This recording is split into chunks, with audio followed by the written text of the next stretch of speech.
tardes, bienvenidos todos a este ciclo de webinars que arrancamos en el 2020. Estamos retomando de manera importante nuestros webinars y estamos esperando a la espera de hacer por lo menos un par de ellos mensuales, y hoy arrancamos con este primero y el próximo va a ser el día 10 que vamos a estar hablando sobre temas de innovación.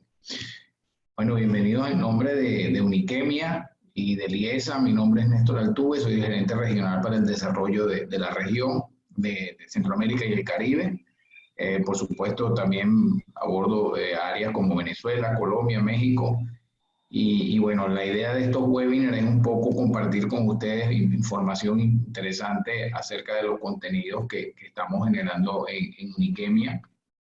Y en este caso, de la mano también de la Escuela de Negocios de IESA, que tiene más de 60 años en el mercado y que forma parte de la top 10 de las escuelas de negocio en Latinoamérica. Entonces, bueno, bienvenidos nuevamente. Y un poco, pues, antes de empezar el webinar de gestión de personas con movilidad clave en la era digital, pues, un tema que definitivamente hoy y en este 2020 está pues adquiriendo un valor importante en todo lo que son las organizaciones, porque definitivamente al ser un obligante todo lo relacionado con la incorporación de las nuevas tecnologías en los negocios, pues el tema de la gestión de personas. Fíjense que muchas veces hablamos de que la transformación digital va de personas y definitivamente es eso. Entonces hoy pues tenemos este webinar. Sin embargo, bueno, antes de arrancar tenemos una próxima actividad, que es una actividad abierta, disculpen, que es el programa de desarrollo de habilidades directivas, que lo hacemos, que es diplomado con el IESA. ¿Ok? Con certificado de IESA, es un programa online e inicia el 20 de abril. ¿Okay? Del 2020. Básicamente para el tema de desarrollo de competencia de directivos y para dirigir equipos efectivamente con una metodología de assessment y coaching. Y el programa bueno, evalúa, desarrolla y acompaña al directivo en mejorar las competencias gerenciales. Todo, por supuesto, online de una manera personalizada y flexible. Entonces recuerden, inicia el día 20 de abril. Bueno, aquí están los objetivos pues, del programa. Básicamente es desarrollar las habilidades directivas clave, lograr que cada directivo conozca sus fortalezas, brechas y potencia y lo que necesita, pues ofrecer un programa efectivo y de calidad, crear hábitos y comportamientos y contar con un equipo de coach certificados que acompañan al directivo a transferir el conocimiento. Entonces, ahí, bueno, la metodología es una metodología aprobada en la cual no es casualidad pues que el profe que nos acompaña el día de hoy, pues digamos que es el líder de este programa, ¿ok? Donde pues la metodología a través de coaching, el assessment y el curso online, el plan de desarrollo, se hace pues un círculo virtuoso alrededor de todas estas metodologías. Y realmente es bastante efectivo e interesante lo que resulta de este programa. Bueno, estas son un poco las competencias que se trabajan pues, en el programa. De todas maneras, pues en nuestra página online pueden descargar este mismo brochure que de alguna manera yo les estoy mostrando hoy. Y ahí pueden pues, ver mucho más detalles del programa. El programa tiene una duración de 12 semanas, 3 horas por semana, ¿ok? Por supuesto, tiene todo el tema de notificaciones y nosotros, pues, una de las cosas que tiene Uniquemia es tratar de lograr un ratio de finalización del más del 90%, cosa que hasta ahora, pues, podemos decir que se ha mantenido en el tiempo con el tema de la formación online. Aprovecho dos cosas con esta lámina, pues por supuesto los profesores que están a cargo de este programa son profesores de nuestro ecosistema internacional de profesores y expertos. Y aprovecho entonces para presentar al profesor José Ignacio Arraiz, que además es director académico y profesor en Uniquemia y es doctor en Business Administration en Nottingham Trent University, ingeniero industrial y MBA por IES España, pues. Fíjense que tiene una trayectoria en Hey Group con el tema de ayudar a funcionar a las organizaciones y de alguna manera aprovecho y lo estoy presentando directamente porque parte de él que va a dar la charla el webinar del día de hoy, pues por supuesto está acompañado por el profesor Ricardo Vera en este programa y no menos importante por un equipo de coaches que Eliesa nos pone a la disposición. Entonces, fíjense que esta es parte del ecosistema internacional de profesores y expertos que nosotros les ofrecemos. Y bueno, aquí están nuestros contactos. Al final está el contacto mío directamente. En la página www.unikemia.com pueden buscar el programa y descargan el brochure. Y realmente, bueno, recuerden, inicia el 20 de abril y los esperamos. Entonces, ya habiendo presentado pues, el programa, pues, y habiendo presentado al profesor José Ignacio, pues de verdad siento un gran gusto por darle la bienvenida y darle el paso para que él inicie con el webinar del día de hoy. Adelante, José Ignacio. Muy bien, Néstor, pues muchísimas gracias por esta introducción, esta presentación y vamos directamente a empezar con el webinar de la gestión de personas en entornos digitales, ¿no? Yo voy a ver si puedo compartir mi pantalla. Vamos a ver, puedo compartir el desktop o mejor la presentación. Así. Espero que se vea bien. Y vamos a empezar. Muy bien. Bueno, pues vamos a hablar de la gestión de personas, habilidad clave en la era digital, ¿eh? Y básicamente, bueno, yo lo que quiero es hacer una exposición del tema y aproximadamente dejar 10-15 minutos al final para preguntas, comentarios. Bien, ya saben que en último caso, si alguien quiere comentar alguna cosa, pues él puede abrir el micrófono y, bueno, brevemente exponer su punto, ¿no? Bueno, básicamente vamos a contestar estas preguntas. En primer lugar, ¿en qué consiste la gestión de personas? También, ¿cómo lo hemos hecho hasta ahora? ¿Cómo hasta ahora hemos gestionado las personas en las organizaciones? ¿Qué es diferente en la era digital? Es decir, o no hay nada diferente o hay cosas que son distintivas de la era digital. Y visto lo anterior, ¿qué tendríamos que cambiar? Para terminar con algunas conclusiones. Este es un poco el programa de lo que vamos a ver en la exposición en los próximos 35-40 minutos. Muy bien. Bueno, empezamos con este punto que se refiere a qué tipo de roles yo me voy a referir, porque normalmente en todas las organizaciones suele haber como 3 tipos de roles distintos. Está por un lado el contribuidor individual, bien sea técnico, bien sea ejecutor, que básicamente se dedica a la ejecución.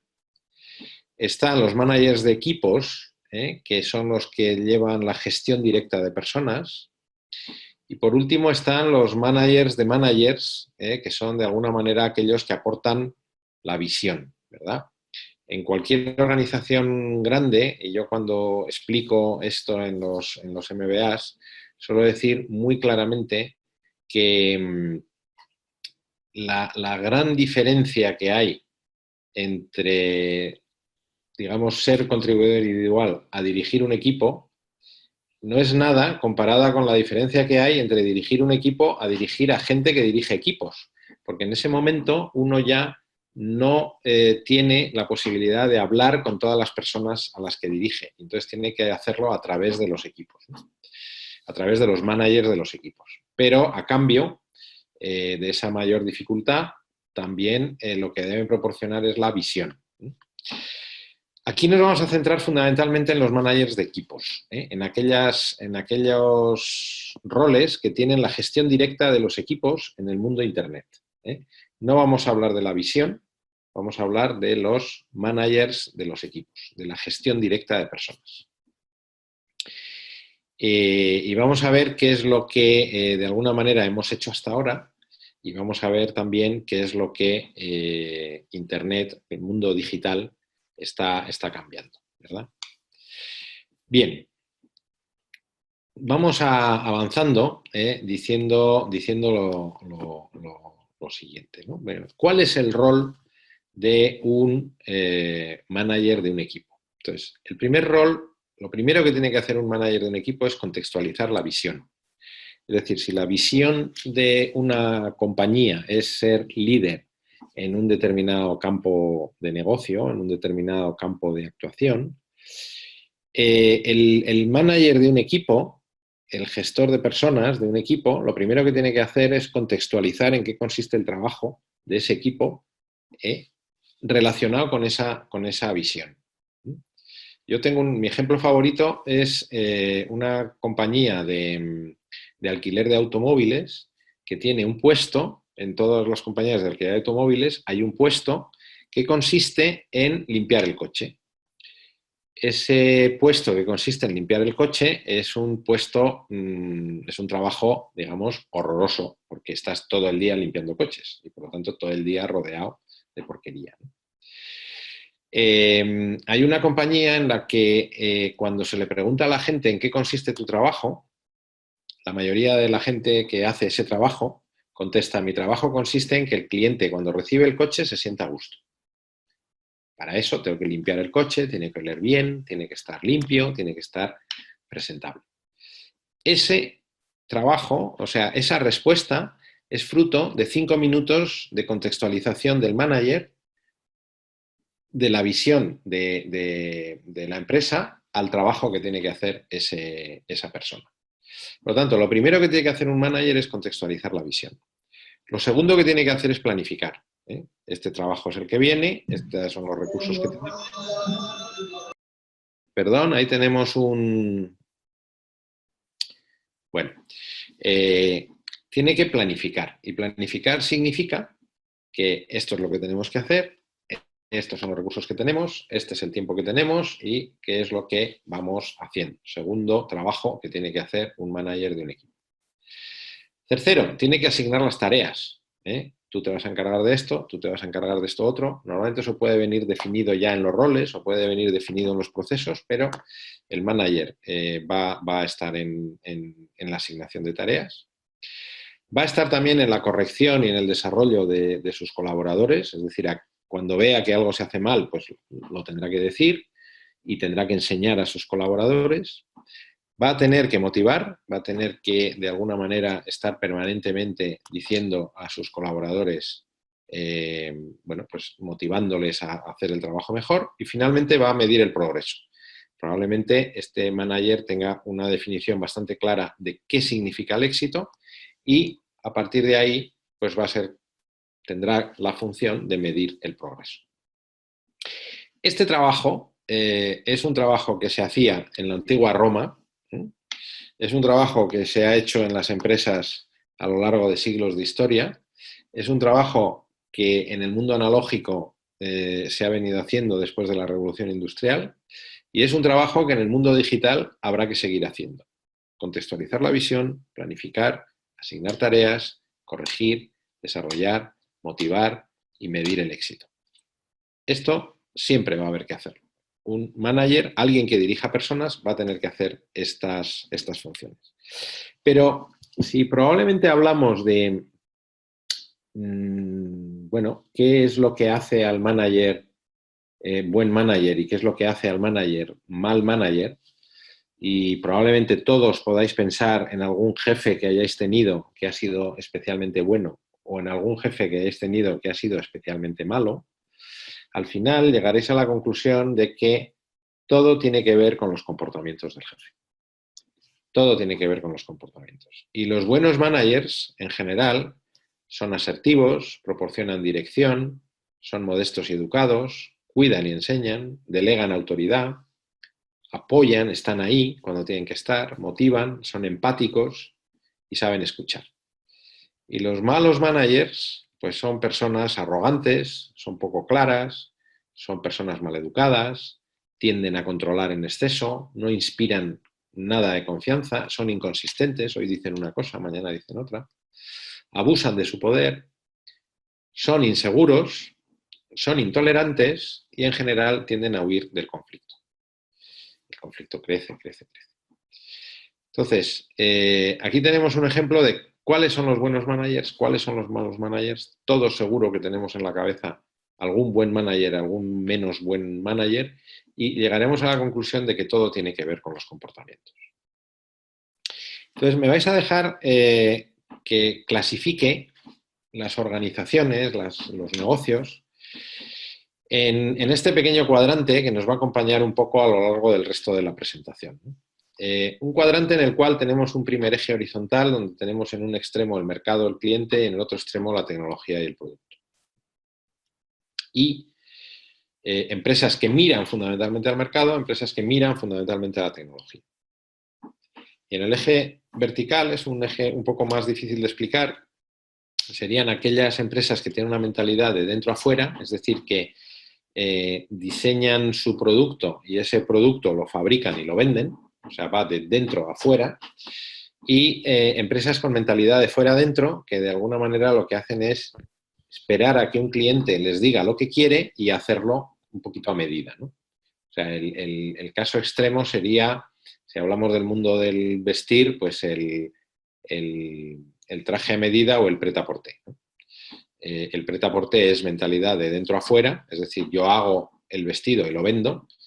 El traje a medida es, viene un cliente, le tomo medidas, corto la tela y le hago el vestido, ¿vale? Esa es un poco la diferencia. Ya iréis poco a poco acostumbrando a estas ideas. Cuando yo tengo una mentalidad de dentro a fuera, es decir, que yo me preocupo, digamos, de lo que hago dentro para sacarlo fuera y miro sobre todo la tecnología, bueno, pues yo lo que tengo en realidad son diferentes arquitecturas. Yo lo que tengo es una arquitectura funcional. Un ejemplo podría ser, pues en el caso extremo, una central nuclear, perdón. Cuando tengo una arquitectura de procesos, estoy de dentro a afuera mirando al mercado, mirando al cliente. No sé si conocen IKEA, pero IKEA es un ejemplo de una empresa con una arquitectura de procesos. Cuando bajo abajo, arquitectura de proyectos, normalmente me voy a encontrar consultoras, me voy a encontrar empresas que trabajan por proyecto, y cuando tengo una mentalidad de fuera adentro, mirando a la tecnología, tengo una arquitectura de red. Ejemplos, decía, en arquitectura funcional, por ejemplo, una central nuclear. Una central nuclear es una empresa donde, digamos, todo está perfectamente tasado, la mentalidad es de dentro a fuera, miran a la tecnología y digamos que es un ejemplo claro de arquitectura funcional extrema, ¿no? Arquitectura de procesos, he hablado de IKEA. Si conocen IKEA, mueble a medida, uno va, compra el mueble, no puede elegir el mueble a medida porque el mueble está hecho, y luego lo monta en casa.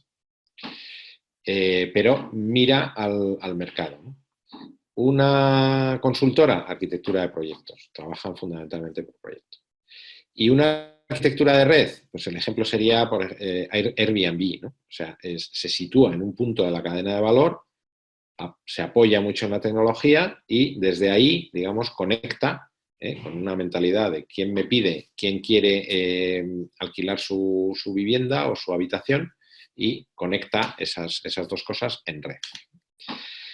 ¿Cómo es la organización funcional? Bueno, pues la clásica de puestos, de organigrama, vertical, silos, etcétera, ¿no? ¿Cómo es la arquitectura de procesos? Bueno, pues hoy en día la mayoría de empresas han hecho un viaje de las organizaciones funcionales clásicas a organizaciones de procesos donde miran la organización en horizontal. Y por lo tanto, de alguna manera, pues la captación de cliente, la facturación, las reclamaciones, etcétera, pues se miran end-to-end en procesos horizontales. ¿Cómo es la arquitectura de proyectos? Bueno, pues con un conjunto de expertos y directores de proyecto, ¿no? Y finalmente, ¿cómo es la arquitectura en red? Bueno, pues en el caso de Airbnb, conecta al propietario con el viajero, con el seguro, con la plataforma, con el producto. Y por lo tanto está mucho menos definida y son más conexiones que otra cosa, ¿no? Sin jerarquías. los cuatro modelos que he puesto de arquitecturas son radicalmente distintos. Son radicalmente distintos. Pero cada uno de ellos sirve a una cosa, porque la arquitectura funcional, que es en la que hemos vivido, yo diría que hasta los años 70, 80, produce cosas de calidad, sirve para producir y fundamentalmente lo que proporciona es eficacia. Sabéis que eficacia es que hace lo que tiene que hacer. Una central nuclear normalmente es un útil industrial donde los errores son cero, porque no puede producirse un accidente, si se produce un accidente es fatal, hace lo que tiene que hacer y es tremendamente eficaz. Y por eso ahí la arquitectura funcional, por así decir, funciona. En la medida en que hago el viaje a mirar al mercado, mirar al cliente, pues yo me adapto al mercado, compito en costes y ya la clave no es la eficacia, es la eficiencia. Es decir, hago las cosas, puede que cometa algún error, puede que la calidad no sea total, mejor la calidad es 99,99%, pero gracias a la polivalencia funcional yo soy muy eficiente en costes y puedo ser barato. Cuando me voy a la arquitectura de proyectos, yo me adapto al cliente, resuelvo problemas, resuelvo el problema del cliente, que en cada caso es distinto, y eso es un proyecto, y eso me aporta, o eso ahí lo que busco es fundamentalmente flexibilidad. Y cuando tengo una compañía en arquitectura de red, lo que hago es aprovechar los recursos, genero conectividad y fundamentalmente tengo una empresa ágil. Tanto Airbnb como Uber, como estas empresas de plataforma, su gran virtud es que han crecido muy rápidamente porque son empresas muy ágiles. Y entonces saben conectar muy bien, se colocan en un punto de la cadena de valor en el que se sitúan muy bien y conectan. Mi ejemplo favorito para terminar de entender esto suele ser la música. La música desde el siglo XV hasta mediados del siglo XX, para oír música había que ir a un concierto, a escuchar música, como los músicos tocaban los instrumentos. La música hizo un viaje hacia la arquitectura de procesos a lo largo del siglo XX, que se convierte en una industria. La música se puede comprar. Comprábamos los CDs, comprábamos los discos de vinilo, comprábamos las cintas de cassette y pasa a ser más que una cosa artesanal, una cosa industrial. Digamos que la tecnología, que desde el siglo XV lo que permite es un instrumento que suene, a partir del siglo XX, a mediados del siglo XX, nos permite encapsular ese sonido y poder venderlo, pero en los años 90 aparece este aparatito, gracias al cual la música nos la podemos, digamos, bajar de internet, otro golpe tecnológico, y lo podemos meter en ese aparatito y ese aparatito lo podemos transportar. La música ya la transportamos y la hacemos nuestro proyecto de música. Ya no es que me compro el disco con las canciones que quiere el cantante, es que yo quiero esta canción con esta y hago mi proyecto de música. Pero hoy en día hemos dado un paso más, y es que la música se ha vuelto algo social, algo que está en el aire, algo que oímos, digamos, bajándolo del aire, y además es algo social. Digamos que la música ha hecho el recorrido gracias a la tecnología, y no solo digital, sino la tecnología, primero del sonido, luego de ser capaz de encapsular el sonido, luego de ser capaz de digitalizar el sonido y finalmente de utilizar una plataforma, ha hecho este viaje por todas las arquitecturas. Bien, dicho esto, claro, ahora la cuestión es ¿cómo lo hemos hecho hasta ahora? Bueno, pues ¿cómo lo hemos hecho hasta ahora? Desde el punto de vista de los gestores de equipos, hay una cosa que nosotros utilizamos mucho, que son los estilos de dirección. Los estilos de dirección, que es el comportamiento que demuestra el manager, y que básicamente son 6. Hay un estilo directivo, que es haz lo que te digo. Hay un estilo, por lo tanto, el estilo directivo lo que busca es, digamos, acción inmediata. Hay un estilo orientador que es, mira, vamos a cambiar el mundo. El problema de vamos a cambiar el mundo es que no sé por dónde empezar. El problema del el jefe excesivamente directivo es que te dice lo que hay que hacer, pero no sabes para qué. Y el problema del orientador es que te dice para qué, pero no sabes qué tienes que hacer. Por eso suele ser bueno combinar. Está el afiliativo, que es el que resuelve todo tomando unas cervecitas en un afterworks, o digamos fomentando las buenas relaciones y procurando que no haya conflictos. Está el participativo, que en cualquier situación te va a preguntar a sus colaboradores, oye, ¿qué habría que hacer? ¿Qué harías tú? Y sacar ideas y en base a esas ideas pues desarrollar una solución. Está el jefe imitativo, que este es muy habitual también, que es, oye, mira, yo soy el más listo, tienes que hacerlo como yo, y normalmente tiene tendencia a cargarse de trabajo. Y tenemos finalmente el estilo entrenador, que es el que te ayuda a desarrollarte a largo plazo y que de alguna manera te dice, mira, si quieres, puedes, ¿no? Yo diría que la inmensa mayoría de managers hoy en día en las organizaciones tienen un perfil directivo y un perfil imitativo. Menos participativo y afiliativo, y son contados con los dedos de la mano los managers que son orientadores y entrenadores. Eso es así. Pero, claro, si yo me vuelvo a mi modelo, pues claro, en la arquitectura funcional, el jefe de éxito era el jefe directivo, era el jefe que decía lo que había que hacer. Claro, el problema es que la arquitectura funcional que proporciona eficacia ya no es la arquitectura que necesitan la mayoría de organizaciones. Y por lo tanto, ese jefe directivo que tanto éxito tuvo en las organizaciones funcionales, empieza a tener problemas en organizaciones de otro tipo.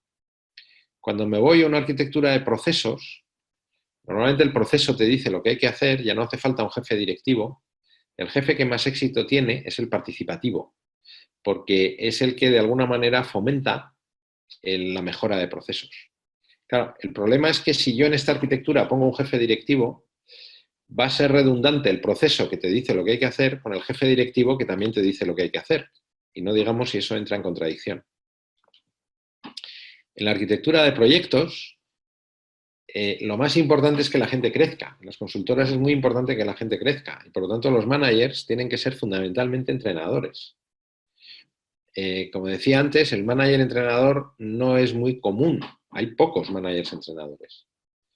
Y por lo tanto, bueno, pues habría que enseñar a los managers a ser un poquito más entrenadores para hacer proyectos. No vale un jefe directivo, no vale un jefe que tiene éxito en la arquitectura funcional en una arquitectura de proyectos. Y finalmente, en una arquitectura de red es muy importante proporcionar visión, porque la visión es lo que termina juntándolo todo. Entonces, ¿qué es lo que ocurre con el mundo digital? Bueno, pues la irrupción del mundo digital, y hasta ahora no hemos hablado nada del mundo digital, lo que está haciendo está empujando los negocios hacia las arquitecturas de proyectos y de red. ¿Por qué? Porque lo que está ocurriendo en la mayoría de organizaciones es que los procesos los van a hacer las máquinas, si no los están haciendo ya, y dejamos el trabajo humano para los proyectos y dejamos el trabajo humano para, digamos, la relación y la conexión entre los diferentes elementos de una organización interna y externamente. Por lo tanto, los proyectos y la red. Y cada vez menos nos van a servir las arquitecturas funcionales, porque no son tremendamente eficientes, sino que son eficaces pero no eficientes, y por lo tanto se adaptan mal al mercado. Y las organizaciones de procesos, lo que nos estamos encontrando es que cada vez más los procesos los van a desarrollar las máquinas. Por lo tanto, tenemos ese empuje. ¿Qué es lo que ocurre?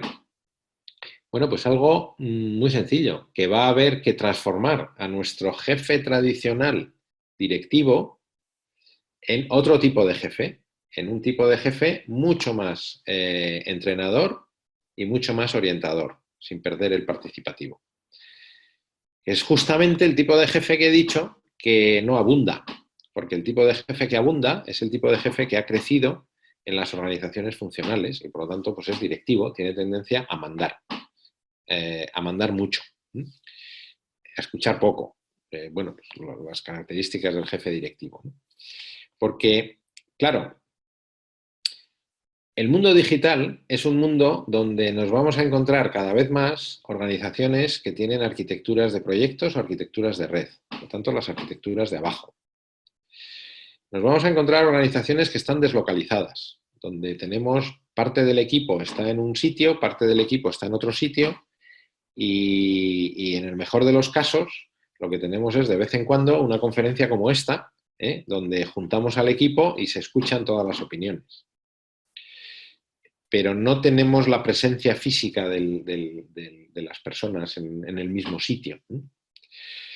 Luego, la comunicación es omnicanal. La comunicación en el mundo digital es de las cosas más complejas que hay, porque es comunicación verbal, como siempre, es comunicación escrita, pero puede ser por mail, puede ser por WhatsApp, puede ser por la red social interna, puede ser, bueno, la comunicación puede venir por cualquier lado, ¿no? Y esa comunicación omnicanal hay que, de alguna manera, controlarlo. Porque lo que digo en Twitter, al final se va a enterar la gente casi a la vez que lo estoy escribiendo y antes de que mande un mail explicando no sé qué. O lo que mande en un grupo de WhatsApp, pues la gente lo va a leer inmediatamente y entonces a lo mejor es incoherente con una cosa que he dicho. Entonces la comunicación es mucho más compleja que en el entorno tradicional. Segundo, o cuarto, perdón, hay que gestionar millennials. Es decir, que los millennials, bueno, no vamos a entrar ahora a discutir si son una especie animal diferente del ser humano, pero bueno, todos sabemos que el millennial tiene más dificultad para comprometerse, valora mucho más el tiempo libre y valora mucho más el poder hacer otras actividades. El millennial acepta regular todo lo que tiene que ver con el feedback. El millennial, digamos, acepta bastante mal las incoherencias. Y en un mundo en el que las incoherencias son más fáciles de que ocurran, pues tenemos que tener cuidado porque tenemos que gestionar gente que tolera menos las incoherencias, ¿no? Y es un mundo donde la velocidad es clave. Por lo tanto, es un mundo más complejo para un jefe y no digamos para un jefe directivo, o para un jefe imitativo, para, digamos, el jefe tradicional. El jefe que ha tenido éxito en la organización funcional no entiende nada por qué no tiene éxito en la organización digital. Y en realidad lo único que pasa es que tiene que cambiar su comportamiento, tiene que cambiar la forma en la que saca sus estilos de dirección. Ese es el tema. Entonces, dicho esto, ¿qué tendríamos que cambiar? Bueno, a mí me gusta mucho hablar antes de decir nada, de que un buen jefe, como hemos dicho antes, para mí tiene que tener mucha humildad, tiene que ser una esponja a las ideas y no pensar que lo sabe todo, mucho menos en el mundo digital. Tiene que tener un toque humano, porque, claro, en un mundo en el que las máquinas van a hacer gran parte del trabajo, o gran parte del trabajo del proceso, o gran parte del trabajo rutinario, ya es el colmo que el jefe pierda ese toque humano. Y por último, y es una cualidad que yo valoro mucho, un jefe tiene que tener sentido del humor, tiene que saberse reírse sobre todo de sí mismo. Entonces, digamos, en la búsqueda de este manager triple H, humilde, humano y con sentido del humor, pues vamos a ver un poco qué cosas podemos hacer, ¿no? Aquí tenemos un iceberg, ¿no? Un iceberg que, como sabéis, pues gran parte del iceberg está debajo del agua y solo una parte pequeña del iceberg está por encima del agua. Entonces, podríamos decir que una persona es como un iceberg, donde hay una pequeña parte que se ve y hay una gran parte que no se ve y que en principio está oculta, ¿no? La parte que se ve son los conocimientos y capacidades. Yo de una persona enseguida puedo saber lo que sabe, Si sabe inglés o no, pues lo sé rápido. Si ha estudiado derecho o no, pues lo sé rápido. Ya debajo del agua me encuentro los comportamientos, ¿no? Es decir, cómo la persona se comporta. Claro, yo, si a una persona le pregunto si sabe inglés y me dice que sí, y le pregunto luego en inglés y no me sabe contestar, pues ya lo he visto, o sea, eso se ve. Ahora, si a una persona le digo, ¿tú trabajarías en equipo? Pues hasta que no le vea actuar, no voy a saber. Y por una entrevista es muy difícil sacar cómo se va a comportar una persona, porque la persona también, digamos, va a decir lo que el otro quiere oír, ¿no? Más abajo tenemos los valores, aquello en la que la persona cree. Y también tenemos los rasgos de personalidad, es decir, cómo la persona está construida. Bueno, la realidad es que los valores y los rasgos de personalidad, aunque podríamos tener una conversación muy larga sobre ello, y yo no soy psicólogo, Néstor me ha presentado como ingeniero, que es lo que soy, pero los psicólogos dicen que son muy difíciles de cambiar. Es decir, los rasgos de personalidad no se cambian. Los valores adquiridos en la adolescencia son prácticamente imposibles de cambiar. Y, perdón, los valores y los rasgos de personalidad condicionan mucho los comportamientos de las personas. Pero estos comportamientos, que son la clave del jefe, por lo que hemos dicho antes, al final lo que yo veo de un jefe son los comportamientos, son los que determinan los estilos de dirección. Entonces, claro, aquí el tema es, ¿yo puedo cambiar los conocimientos? Sí, me estudio algo y ya sé una cosa que no sabía, por lo tanto ya lo he aprendido. ¿Yo puedo cambiar mi personalidad? Muy difícil, prácticamente imposible, mejor que no lo intente. Si soy tímido, voy a ser tímido toda la vida, y si quiero ser el centro de la fiesta, voy a ser el centro de la fiesta toda la vida. ¿Yo puedo cambiar mis valores? Pues hombre, a partir de una determinada edad es muy difícil. Aquí la pregunta clave es, ¿y yo puedo cambiar mis comportamientos? Bueno, pues la respuesta es que sí. La respuesta es que sin traicionar los rasgos de personalidad, los valores, dentro de unos límites, una persona puede domesticar sus comportamientos. Mi ejemplo favorito es que si una persona tiene, por ejemplo, un pronto muy fuerte y al final lo que va cada vez que le dicen algo, digamos que se enfada con el mensajero, al final lo que va a conseguir esa persona es que nadie le dé malas noticias, por lo tanto que no se entere de lo que pasa.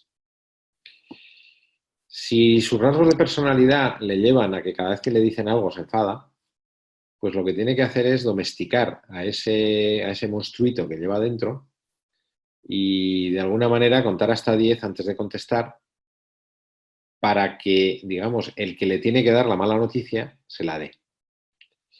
Entonces, si uno entiende cómo es y uno entiende cómo reacciona y uno domestica ese comportamiento, el comportamiento se puede cambiar. Y tenemos múltiples ejemplos y el curso que ha presentado Néstor precisamente va de cómo puedo cambiar yo mis estilos de dirección, es decir, cómo puedo cambiar yo mis comportamientos como manager. La respuesta es que sí. Y todo depende de la visión. Todo depende de la visión. Y la visión, claro, si a mí me ha ido bien en una organización funcional, yo soy un jefe directivo y ahora de repente me meten en un entorno digital, yo tenderé a pensar que lo que me ha llevado al éxito en una organización funcional es lo que me va a llevar al éxito en una organización digital, de red o de proyectos. Y claro, la realidad es que no. Yo tengo que ver cómo soy, tengo que ver el contexto, lo que necesita, y a partir de ahí tengo que generar el cambio. Mi ejemplo favorito es que si yo veo una viga y estoy cansado y la viga está apoyada en la acera, pues probablemente yo me voy a sentar, ¿no? Es decir, ¿tú te sentarías en una viga de acero apoyada en el suelo? La mayoría de la gente diría que sí, porque, bueno, si la viga es suficientemente ancha, estoy cansado y no hay dónde sentarse, pues mira, me siento ahí un momento y descanso, ¿no? Ahora bien, imaginaros esa misma viga en el piso 81 del Empire State en construcción, como la famosa foto de los trabajadores estos que están merendando sentados en una viga. ¿Uno se sentaría en la misma viga sin protección? Pues probablemente la respuesta es no. ¿Por qué? Pues porque tiene otra visión, porque cree que se va a caer y probablemente se caiga. Y simplemente no se cae cuando está en el suelo, pero cuando está en el piso 81 el vértigo le hace caerse, ¿no? Entonces, la visión es la que condiciona los comportamientos. Y si somos capaces de cambiar la visión, seremos capaces de adaptar los comportamientos. En el entorno digital, con las características que hemos visto, el manager de éxito tendrá que ser un manager más participativo, más orientador, más entrenador. Tendrá que ser menos directivo y menos autoritario y tendrá que ser menos imitativo. Y, bueno, el nivel de afiliación tendrá que mantenerlo. ¿Qué significa que sea más participativo? Bueno, pues significa que cada vez que tenga una duda, en lugar de intentar resolverla a él y decir yo soy el más listo, preguntar a los demás. ¿Por qué? Porque en el mundo digital la gente que hay alrededor normalmente sabe más que el manager. Porque, bueno, pues uno sabe mucho de ciberseguridad, otro sabe mucho de páginas web, otro sabe mucho de Internet de las cosas, otro sabe mucho de conectividad, otro sabe mucho de no sé qué. Es imposible hoy en día que el jefe en un entorno digital sea el que más sepa de todo. Por lo tanto, el jefe tiene que acostumbrarse a poner los temas sobre la mesa y preguntar. En el mundo digital también hay que ser más orientador. Eso significa que el jefe va a tener que explicar cada vez más para qué son las cosas. Si yo a una persona le digo, le encargo que haga una app pues, para determinada función, claro, lo que no le puedo decir es que, oye, el menú tiene que tener 3 puntos, este punto tiene que... No, le tengo que explicar, le tengo que dar el contexto para decir, oye, mira, esto lo va a ver un cliente que tiene esta necesidad, que tiene que tiene esta problemática y tengo que explicar, tengo que dar contexto y por lo tanto tengo que ser mucho más orientador y mucho menos de decir, oye, haz un menú con 3 puntos. Y luego tiene que ser un manager mucho más entrenador, tiene que ser un manager que de alguna manera tolere el error, fomente el que la gente intente hacer cosas nuevas y de alguna manera cada vez que alguien hace algo nuevo, pues que no le eche una bronca o no le despida. Porque claro, no hay mejor manera que matar la innovación si cada vez que a alguien se le ocurre algo le decimos que es una tontería, ¿no? O que lo ha hecho mal. Entonces, normalmente la gente cuando se le dice que las cosas las hace mal, las deja de hacer. Y en ese sentido, el manager entrenador, pues es un manager que fomenta el probar cosas, tolera bien el error, acota los riesgos, apoya a la gente y de alguna manera ese es el manager que va a tener éxito en el entorno digital. Y lo que hay que ser es menos directivo, menos decir esto es lo que hay que hacer, porque probablemente ni el propio manager de verdad sepa exactamente qué es lo que hay que hacer en cada momento. Mucho menos autoritario, generar mucha más cercanía entre el propio manager y su gente, y mucho menos imitativo, mucho menos pensar que yo lo sé todo y el que quiera trabajar conmigo tiene que aprender de mí y tiene que hacer las cosas como las hago yo. Porque ese tipo de manager está condenado a la larga en cualquier arquitectura a fracasar, porque, bueno, entre otras cosas, porque tiene una tendencia enorme a cargarse de trabajo, le cuesta mucho delegar, cree que es el único que hace bien las cosas y bueno, pues no suele funcionar. Y luego, desde el punto de vista afiliativo, sí que es cierto que, lo que decía antes, un manager tiene que tener un toque humano y por lo tanto tiene que tener ese toque afiliativo porque bastante digamos, máquinas hay alrededor nuestro como para que encima convertir al empleado en una máquina, ¿no? En una máquina más y el jefe en una pieza más del engranaje, ¿no? Por lo tanto, es importante que el jefe pues, tenga ese toque humano, sea afiliativo, sabiendo que todo no lo vamos a resolver tomando una cervecita al final del día. ¿Cuál es mi experiencia sobre los, digamos, los cambios en los estilos de dirección? Bueno, primero que normalmente se trabaja sobre herramientas. Y el trabajar sobre herramientas, por ejemplo, pues un curso de dirección por objetivos, un curso de comunicación, un curso de entrevista de feedback, no entra en la raíz del problema que suele ser el cambio de comportamiento. Si yo a un manager funcional le digo que tiene que trabajar en el entorno digital y tiene que trabajar por objetivos, claro, darle la herramienta no quiere decir que va a cambiar la forma en la que se va a comportar. Se va a comportar igual y, por lo tanto, probablemente utilice la dirección por objetivos como utilizaría un martillo, un asesino, para darle en la cabeza a alguien, ¿no? Y por lo tanto, pues no va a funcionar bien, ¿no? Si, lo mismo con la entrevista de feedback, lo mismo con la comunicación efectiva. Si yo no ataco el comportamiento, al final la herramienta no me sirve de nada. Entonces yo, en mi opinión, y eso es una cosa que hemos intentado subsanar en este curso de habilidades directivas de la que hablaba Néstor, es que atacamos el comportamiento, porque para pasar de un entorno analógico a un entorno digital, el jefe fundamentalmente lo que tiene que cambiar es su comportamiento, no tanto manejar una herramienta, ¿no? Luego, los perfiles de dirección, los estilos de dirección no se definen, ¿no? Y el manager normalmente es autodidacta y cuando a uno le dicen tú ahora diriges el equipo, pues de alguna manera hay una tendencia, como dice el tercer punto, a que el manager replique lo que ha visto. Y los estilos de dirección, como consecuencia de ello, se suelen perpetuar. Yo hay organizaciones que han cambiado un montón y que todavía siguen pensando que el problema lo tienen en los managers, que no han cambiado. Y digo, pero bueno, en 20 años habréis nombrado nuevos managers, varias veces además, porque normalmente pues 5 o 6 años, quiere decir que en 20 años, desde el año 2000, a lo mejor ha habido 4 o 5 cambios de manager en cada rol. Y sin embargo, el nuevo manager se sigue comportando igual que el anterior. Me da igual que el entorno sea digital, que sea analógico, que sea... Me da igual. ¿Por qué?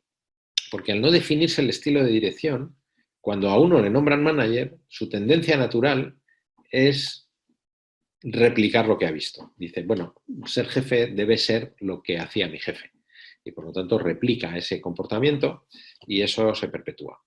Y luego, para el manager que ha tenido éxito en arquitecturas funcionales o de proceso, tiene que darse cuenta que lo que le ha llevado al éxito en ese tipo de arquitectura no es lo que le va a llevar al éxito en arquitectura de proyecto, arquitectura de red. Es decir, allí donde va a encontrarse en un entorno digital.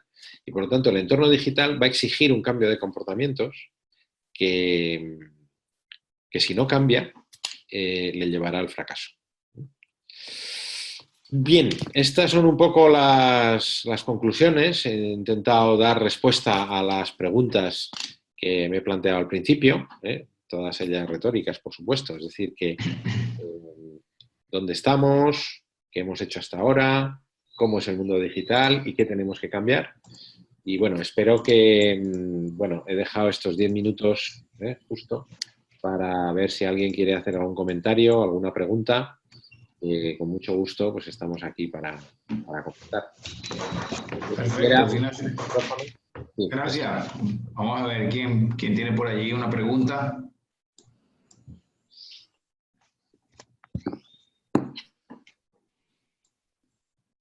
¿Alguna pregunta?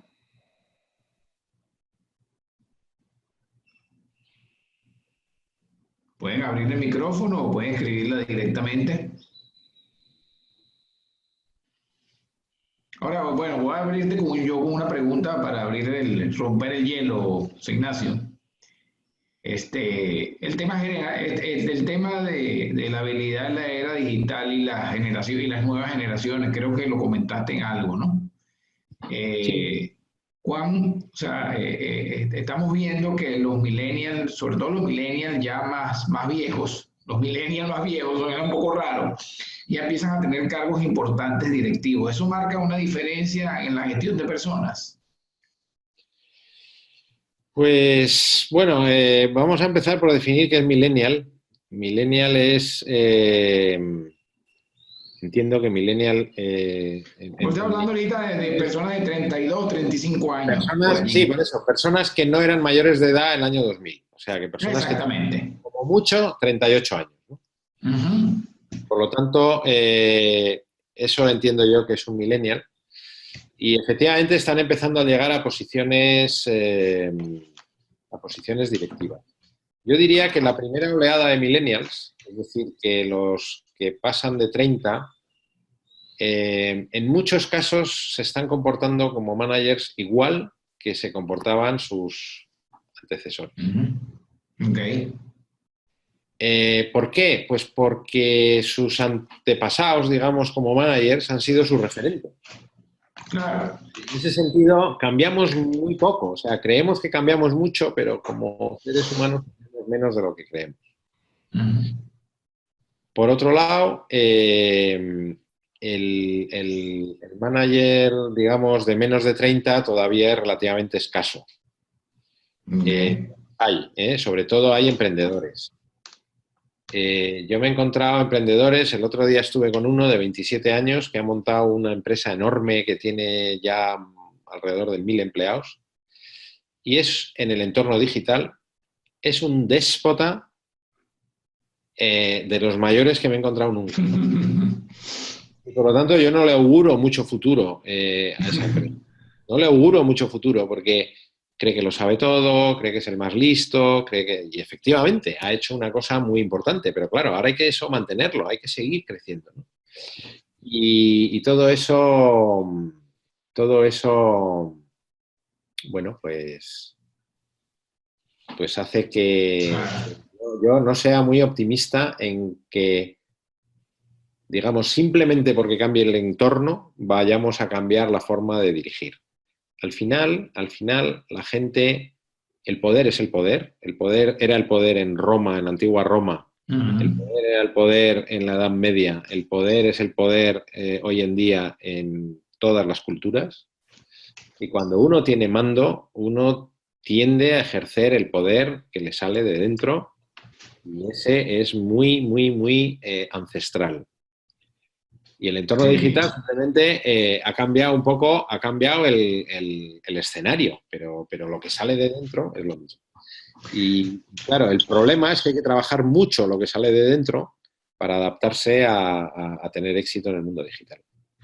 Ok, tenemos ahí otra pregunta. Dice, si la organización no ha cambiado su arquitectura de funcional a proceso proyecto, ¿cómo adaptarse cuando tu estilo no es directivo, sino más bien facilitador y entrenador?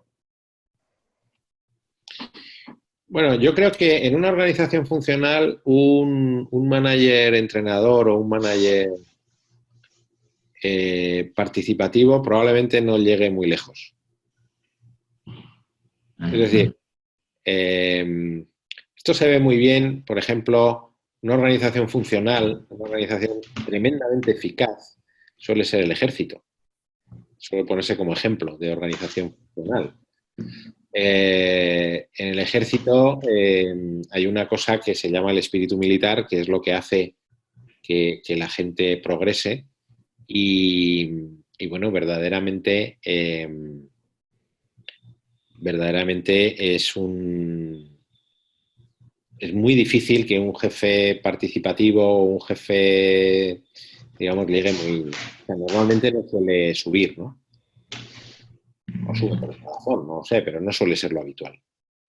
Entonces, normalmente una organización... A ver, hay organizaciones, por ejemplo, yo he puesto el ejemplo de una central nuclear, porque creo que una central nuclear es una organización funcional, que tiene que seguir siendo funcional, que no tiene que hacer el paso a proyectos, porque o sea, el tipo de persona que tiene que trabajar en una central nuclear no puede ser, por ejemplo, muy innovadora, porque si yo soy muy innovador, entonces, y se me ocurre, oye, a ver qué pasa si le doy a este botón. Ese no es el tipo de persona que quiero que trabaje en una central nuclear. Claro.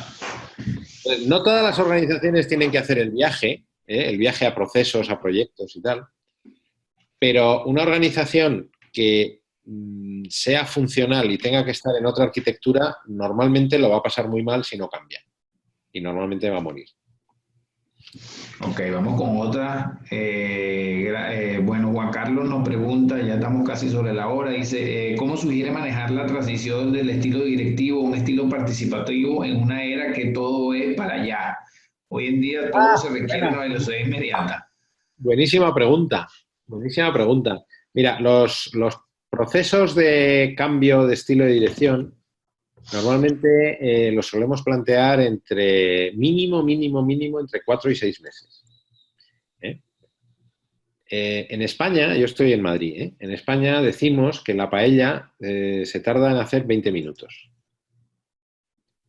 Y si se tardan 15, es mala. Y si se tardan 25, se pasa. O sea, son 20 minutos y te pongas como te pongas, si no lo haces en 20 minutos, lo haces mal. Y hay sistemas ahora de que metes el arroz en el microondas. Nada, desastre. El cambio en el estilo de dirección es algo que tiene que salir de dentro de uno y es muy difícil que salga en 2 días. Y por lo tanto hay que darle tiempo. Y ese tiempo, ya digo, mínimo son 4 a 6 meses. Entonces, yo diría que en las organizaciones tenemos esta psicosis de que todo tiene que ser para allá y creo que es un error. O sea, creo que hay cosas que hay que hacerlas bien. Y oye, si lleva 6 meses, pues 6 meses tampoco es tanto tiempo. Claro. Mi opinión. Quiero decir, pues oye, mejor hacerlo bien en 6 meses que hacerlo mal y la semana que viene hemos quemado a una persona, ¿no? Ok. Bueno, perfecto. Pero me parece muy buena la observación. Sí. Bueno, ahí César pregunta que la economía digital es un concepto nuevo. Siento que de 4 o 5 años, me imagino que siente que ha venido pues evolucionando muy rápido, pues evidentemente. Sí. Y ahora, una cosa, y yo también quizás a lo mejor podemos ir por esta pregunta, ¿cómo alinear todas estas nuevas metodologías con la gestión de personas? O sea, digamos, una paranoia porque todo tiene que ser ágil, todo es metodología Scrum, Design Thinking, todo este tipo de cosas. ¿Cómo se relaciona esto? Hoy, No voy a desaprovechar esta oportunidad para hacerte esa pregunta, porque hay claro, toda una claro. A ver, fiebre con yo, la metodología, ¿no? es un poco la otra cara de la misma pregunta, ¿no? Yo hoy hablaba con una persona que me hablaba de que una organización está gestionando el post-agile, ¿no? Que es cómo me vuelvo más sólido, porque claro, esto del agile pues hace que cometa muchos errores y claro, pues yo creo que estamos demasiado influidos por las modas.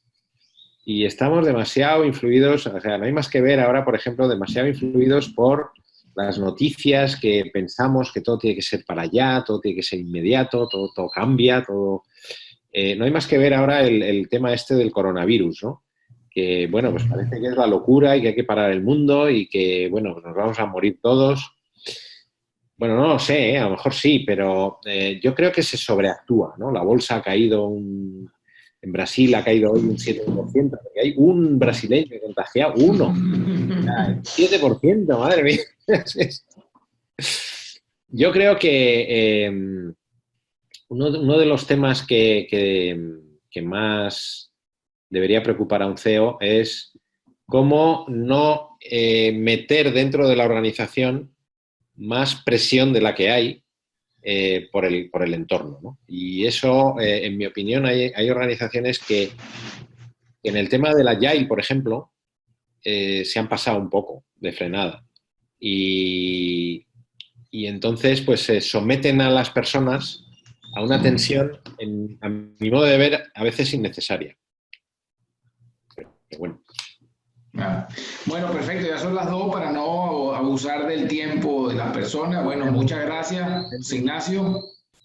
Pues muchas gracias a todos. Espero que Sí, les haya sido útil la reflexión, por lo menos, que se lleven alguna idea. Y bueno, pues mucho gusto. perfecto. Bueno, los esperamos el próximo webinar, que es el día 10 de marzo. Va a estar bien interesante y bueno, también esperamos verlo por el programa de desarrollo. Y bueno, muchas gracias a todos y hasta luego. Adiós.